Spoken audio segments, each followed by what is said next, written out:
የማብራት ችግርን በዘላቂነት በመፍታት ማህበረሰቡ በሚገባ ተጠቃሚ እንዲሆን ሚናው መወጣት ይኖርበታል ብለዋል የምስራቅ አዘርነት በርበሬ ወረዳ ዋና አስተዳዳሪ አቶ ከይረዲን ሀቢብ።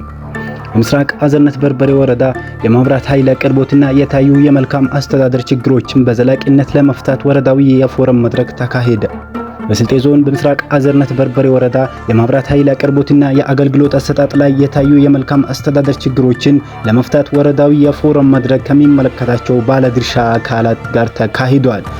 በፎረሙም የማብራት ኃይል አቅርቦትና አገልግሎት አሰጣጥ ላይ የታዩ የመልካም አስተዳደር ችግሮችን ለመፍታት የተዘጋጀውን ሰነድ የምስራቅ አዘርነት በርበሬ ወረዳ አስተዳደር ጽሕፈት ቤት ዋና ኃላፊ አቶ ሙባሪክ አወል አቅርበው በሰፊው ውይይት ተደርጎበታል።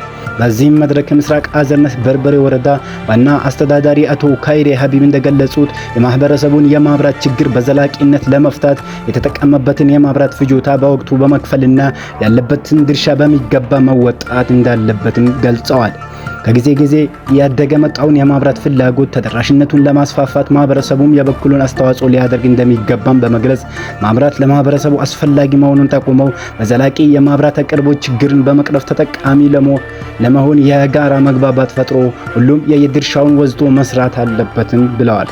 በተለይም የገጠሩን ማህበረሰብ ከኩራዝ ነፃ አውጥቶ የማብራት ተጠቃሚ ለማድረግ የመንገድ ከፈታ ስራዎችና ሌሎች በዘርፉ የሚስተዋሉ ችግሮች ላይ ማህበረሰቡ ከባለድርሻ አካላት ተቀናጅቶ ርብርብ ማድረግ እንዳለበትም ዋና አስተዳዳሪው አቶ ካይሬ ሀቢብ ገልጸዋል። የማብራት ተደራሽነት ለማስፋፋት ማህበረሰቡ እያደረገ ያለውን ጥረት አጠናክሮ ማስቀጠል እንዳለበትም ገልጸው ማህበረሰቡ ከማብራት እንቅስቃሴ የተሳሰረ መሆኑን ጠቁመው የማብራት አገልግሎት አሰጣጥ በዘላቂነት እንዲኖር በሂደቱ ያሉ የሚያጋጥሙ ችግሮችን ለመቅረፍ ልዩ ትኩረት ተሰጥቶት መሰራት እንዳለበትም ጠቁመዋል።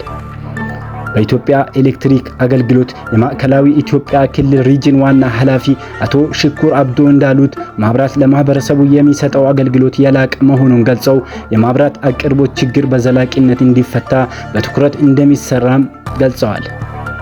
በማብራት አቅርቦትና አገልግሎት አሰጣጥ ላይ የሚስተዋለውን ችግር ለመቅረፍና ማህበረሰቡ በዘላቂነት እንዲጠቀም ችግሩ በሂደት የተፈታ እንደሚሄድ ጠቁመው የማብራት ብልሽት ችግርን ለመፍታት አንዱ የማብራት ኃይሎች ማነስ እጥረት እንደሆነ አንስተው ቀጣይ የሰው ኃይልን በማሟላት ችግሮችን ለመፍታት በትኩረት እንደሚሰራም አንስተዋል።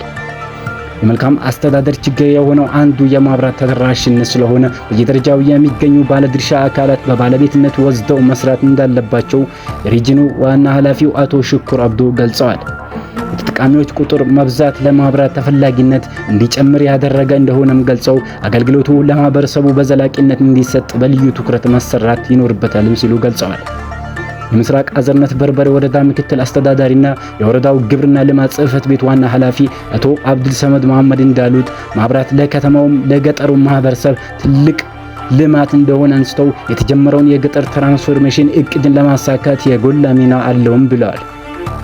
ማህበረሰቡ የማብራት ተደራሽነትን ለማስፋት ያደረገ ያለውን ጥረት አጠናክሮ በማስቀጠል በዘርፉ ተጠቃሚ መሆን እንዳለባቸውም ገልጸው በማብራት አቅርቦትና አገልግሎት አሰጣጥ ሂደት ላይ የሚስተዋሉ ችግሮችን ለይቶ ለመፍታት የማብራት ኃይል አካላት ርብርብ ማድረግ እንዳለባቸውም አሳስበዋል። ከቆጣሪ ንባብ ጋር ተያይዞ ያለውን ችግር የማብራት ኃይል አካላት ተቀራርቦ በተገቢው ማጣራትና ማስተያየት እንዳለባቸው አቶ አብዱሰመድ መሐመድም ተናግረዋል። የማብራት መቆራረጥ ችግርን በዘላቂነት ለመፍታትና የማብራት ፍጆታ ላይ ያለአግባብ የሚያነባውን ቆጣሪ ላይ ልዩ ትኩረት ተሰጥቶ ሊሰራ እንደሚገባም ተሳታፊዎች ተናግረዋል።